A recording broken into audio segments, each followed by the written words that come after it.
Welcome everyone. I'm Dr. Basil Constein. I'm here from the ACU Online Writing Center, and today we're going to be talking about how to research and document current trends in healthcare. Now, there are many different webinars that we have available, and if you're watching this, hopefully you've seen some of them already. But if you're not familiar with the Online Writing Center, we work with students in all of ACU's online programs, and you can make up to 2 appointments per week with our staff to get feedback on your writing, either in real time or asynchronously. Because this is a week 1 webinar, we're not going to overload you with that stuff, but you can look at the slide deck for details and links to all those resources if you like later. Do be aware that we have all of our HCAD webinars gathered in this handy dandy tab on the Writing Webinars page. So today we're going to be looking at a sample assignment from HCAD 601 that asks you to do research and to report on things not just in your own experience, but recent events, recently documented emergent trends, things which are very important in healthcare, as the last couple of years have shown. We'll also look at how to reference and cite a variety of different sources, including these hyperlocal news things that may not have yet made their way into a book or made their way into a formal journal article yet. We'll also take a look at how to identify some of these sources.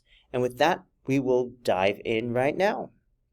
So our sample assignment is coming from the Self-Reflection in Healthcare Leadership course.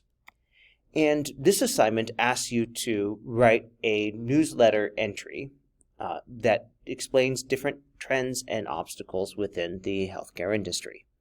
Now, while many of our students are joining from the United States and will be writing about U.S. healthcare trends, keep in mind that not all of us are, and that if you have a professional interest in writing about your local context, great. I would recommend clearing it with your professor just to be sure, because they might ask you for this to write about a U.S. topic. All right, so let's look what this is asking you to do. Prepare a 500 to 750 word newsletter explaining trends and obstacles within the healthcare industry. Now, this is one of the reasons why the local geography, the geographical context for your newsletter, may be very important. So, for example, if I was writing this in the United States, while we do have certainly a physician shortage, it is of a different magnitude than, say, for some of our colleagues in other parts of the world where there is more of a brain drain. For better or worse, we are fortunate to have many doctors coming to the United States, many nurses coming to the United States from other countries and making their careers here. And there are other countries that do have more of a problem where the net flow is out rather than in, and their populations are growing too. So you will be choosing which things you write in part based on that context. And similarly, while, say, there is a large net flow of people into New York City that's been going on for a very long time, there might be a part of the country that you are interested in writing for with this newsletter that has a different set of demographic directions. So tell us what that context is. And then as you're writing up your newsletter, make sure you summarize the current trends and common obstacles, which may be different for that local context than on the national scale. And so what are these obstacles that leaders in healthcare are facing? And to also discuss leadership theories and approaches and their relevance in the future of healthcare and addressing its current trends and obstacles. Now, you're asked to support your work with relevant examples from your personal experiences with the industry. Great. And that you should be using this as a starting point, the first entry for your reflection journal. Now, for any sources that you are citing, and you might ask, well, hold on. If I'm writing about my personal experience, what am I going to be citing? Well, while your professional observations and experiences are great, even better is when you can align those with evidence of this going on in a larger sense, in a larger context. And so we'll be looking at some sources that do just that.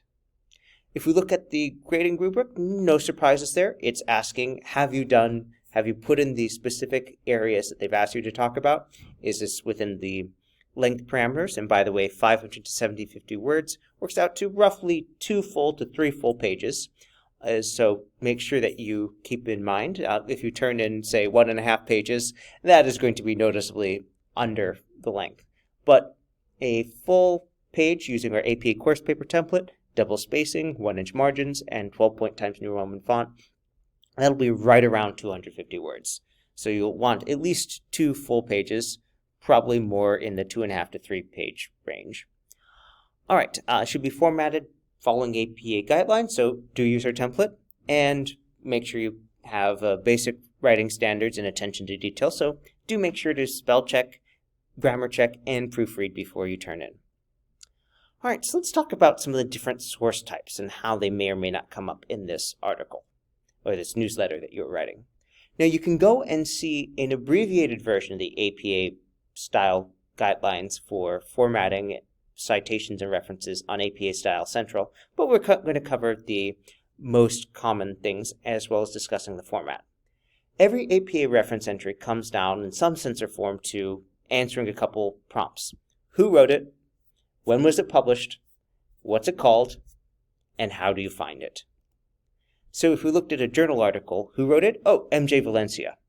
When was it published? 2007. What's it called?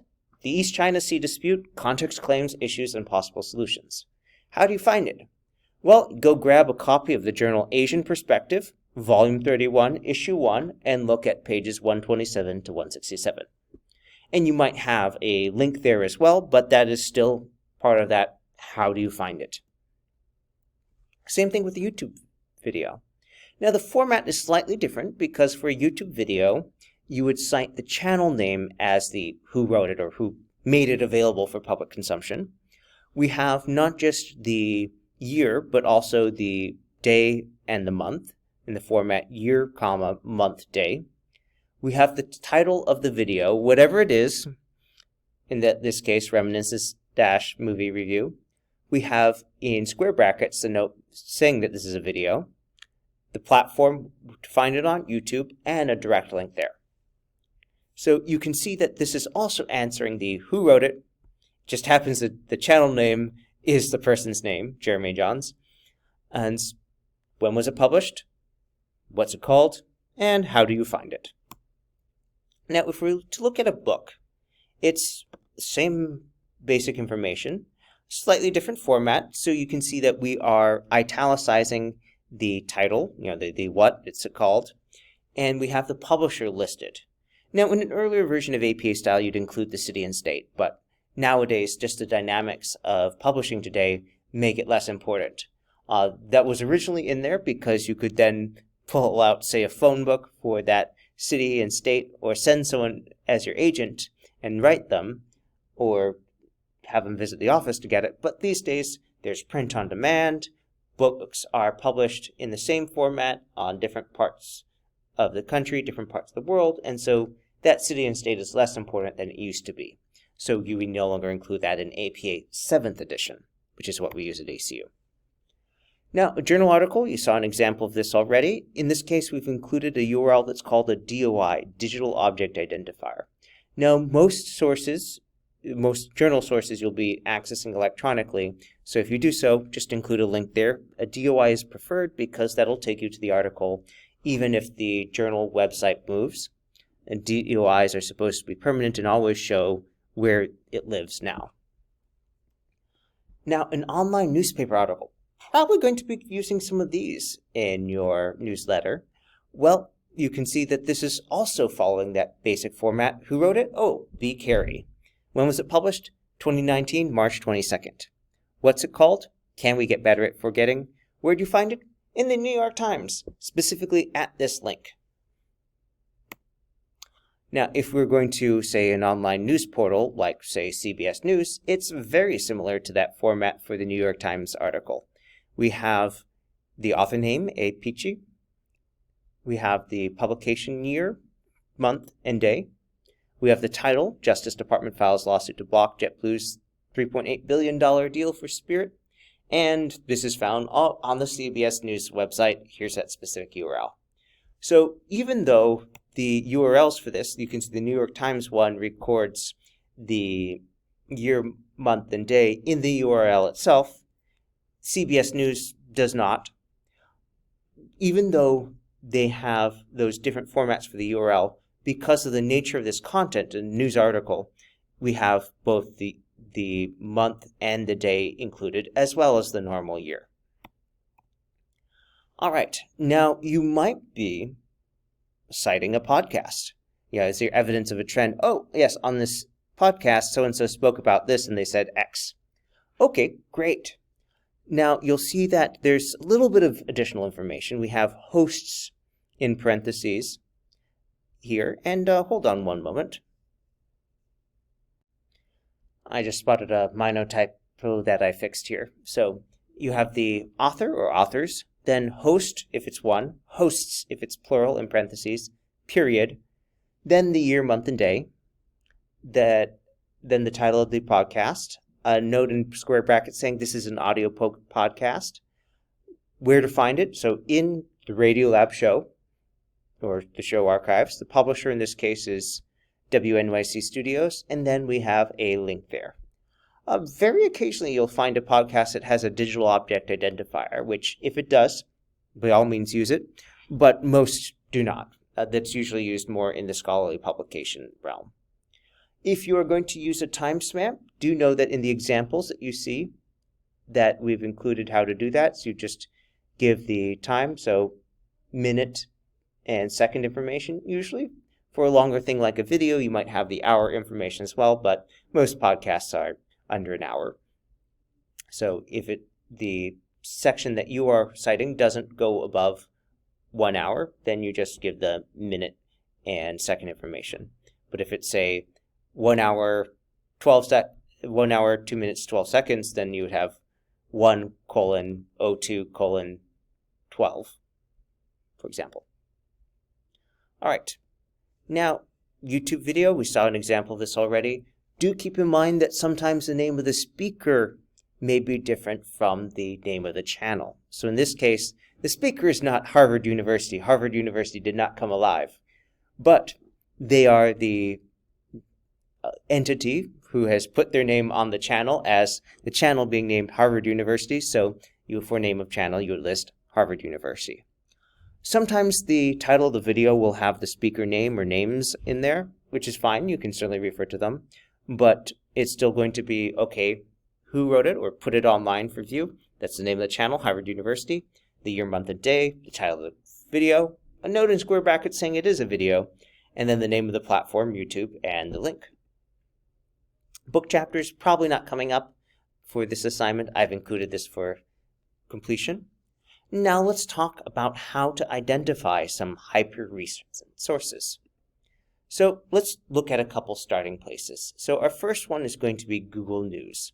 This is what's called a news aggregator. There are other ones out there, but this one is free and easy to use and will help us demonstrate some of the points here.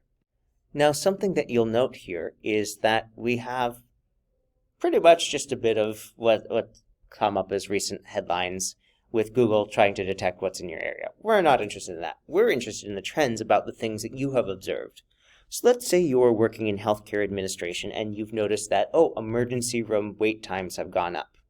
So you might try searching here, emergency room wait times. And you can see that the top result here is published 11 hours ago. That's pretty recent. Now, we have different extents to which you can refine this search. And this is one of those things that does, let's say, highlight some of the differences between something that is convenient like Google News versus something that is more exhaustive and more fine-tunable, as we'll see with some of the other options. Now, looking at these different things here, you can actually select the drop-down here and say, I want to check, say, things published in the last hour or the last 24 hours. And so we'll go ahead and search that and see, we have, stuff in New York City. We have stuff in Ontario. We have a variety of stuff about nursing. So given the plethora of sources here, perhaps you want to be more specific. And you can see that it's added this little code here to give that in the last day restriction. So we can just type in here and it'll keep that last day. And let's go ahead and throw in nursing and see. We still have lots of results here. So perhaps you decided that you wanted to cite this piece here. Well, if you're writing about things in New Zealand, great. If you're writing about things in the United States, that may not be as relevant. Same thing, this one on iHeartRadio Canada, well, that's perhaps not relevant to your specific context. Now, let's say that you are in Texas, so we can go ahead and add that. Now, if we're looking for very recent stuff, it's showing us a good amount here to reference in this paper. We're not going to be dwelling on them, but you also might be looking and saying, okay, well, maybe we don't need it to be quite so recent as one day. What if it was a week ago, or in the last week? And you see we have a significant amount of more results here. Now that's looking back, and it's starting to feed us some results that are a bit older than that as well. So let's go ahead and now look at one of the other examples for where to find hyper-recent news. So here we are on LexisNexis, which is, among other things, a news aggregator that is designed to find recent news coverage and particular resources for your discipline, for example, law, about recent cases here. But we have news here selected as our thing, and so let's go ahead and let's start with the same basic terms that we had in Google News and see what we find. Now, emergency room wait times, nursing, Texas. We don't have that 1 week restriction on yet, but we could put that on. But we see that we have a lot of results here that we can sort in a variety of ways, including setting the date to show us the newest stuff first. And you'll see that we have actually a lot more stuff. And it is conveniently sorted by day here for us. Let's go ahead and make this even more recent. So I'm going to open up timeline here and say, let's go ahead and, you know what, let's go all out. We're going to look at stuff that was published in just the last week, in the month of March to date.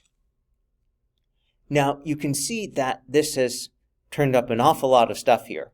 Now, not all of it is things that we are interested in. I'm guessing the legal news, unless that's specifically what you are exploring, I'm guessing that's not where you're going to go. But in terms of news period, we've got a lot to choose from. So we can narrow this down a bit. We can narrow our publication to a particular region, and this is where the publication is located, not necessarily where it covers.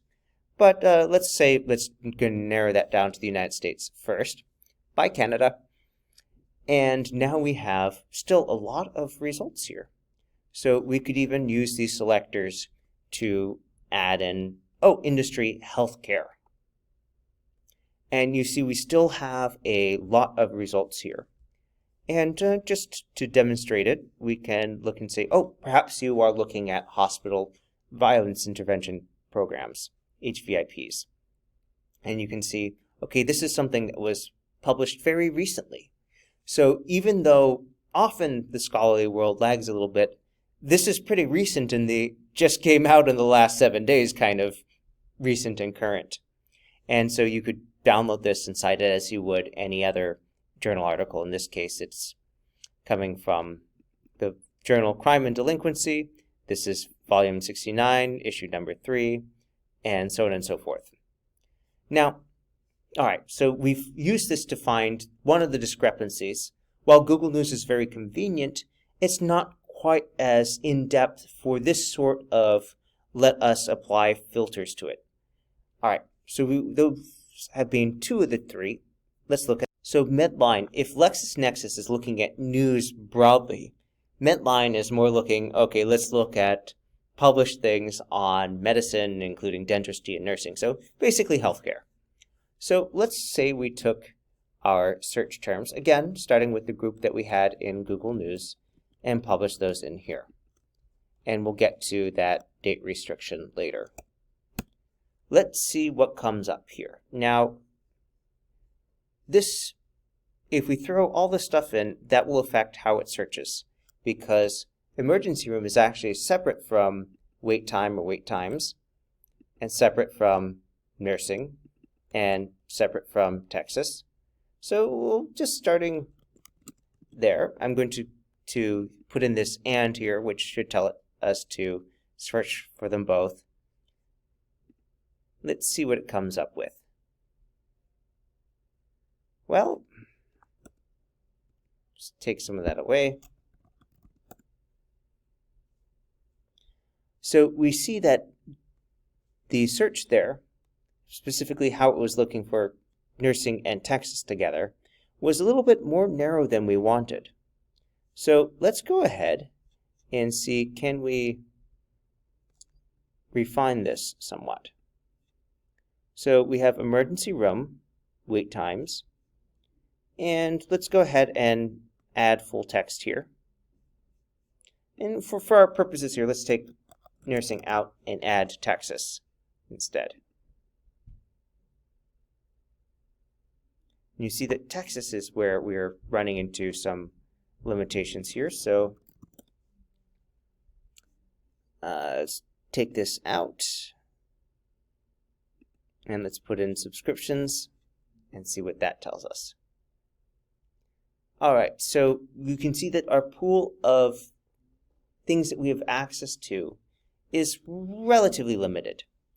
Now, this is certainly scholarly stuff. We're looking at Journal of Emergency Nursing, Journal of Emergency Medicine, and note that our search here was using the keyword field. Now, we can search in other places as well.